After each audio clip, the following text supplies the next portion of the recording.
Hello everyone, mayam punobu khurumjari, mayam kamai taurige nungairamgani haina khalle aishu nungairi. Ngaside aishu hantakta yam nauna viral yam chatliba yam phajaba sunflower farm amadane. Sunflower farm asigi mafamse akoi Kaching district ki manung channa leiba Irengband haiba khungang adudane mafamse yam nungsiba aigi pongnafam lamdamsune yamnasu phajaba mafamne. Mayamsu lakpiyo aduga ngasigi sunflower farm sigi mamingse Deepika and jonex sunflower farm haina mingthole. mayamsu yengba lakpiyo. Masidi mi khara yengbadi lakpa haunare adu numit khudingi sum mi se yamba hengkalakadaba male. Masiju nong khara mangba chanakhibusu yaure.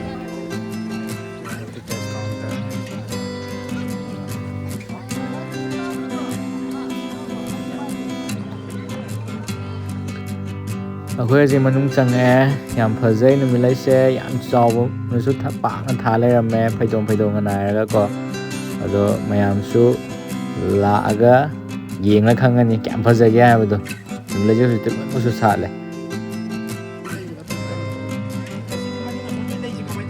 numit asum thukra ba numit mang thokre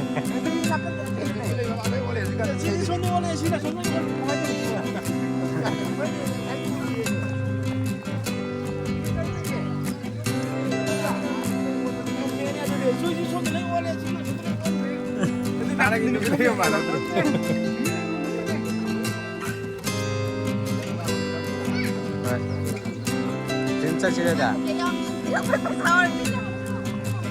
mình mang cái lỗi on thô kre.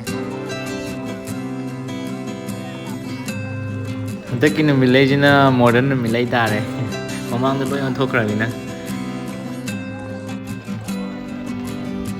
Mày làm gì em có video nằm lấy farm da at Irengband.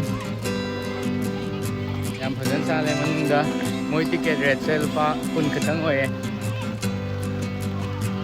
Yam de.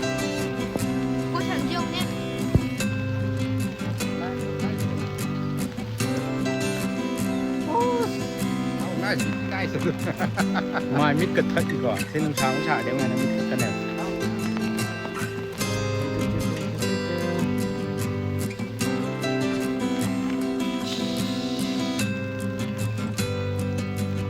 Mình lấy lối nông phục ô lê.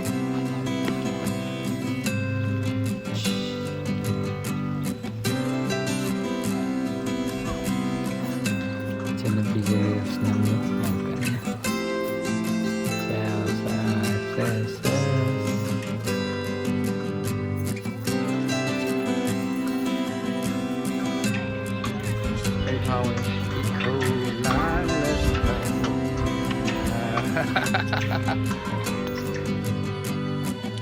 muốn sáng lắm nè, sai cho nên người ta chỉ hoảng về rồi, xong là cần phải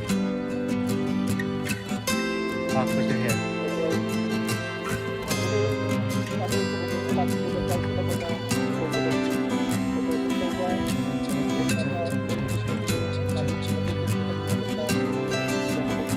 Lấy salad đi, khôi ille, illu.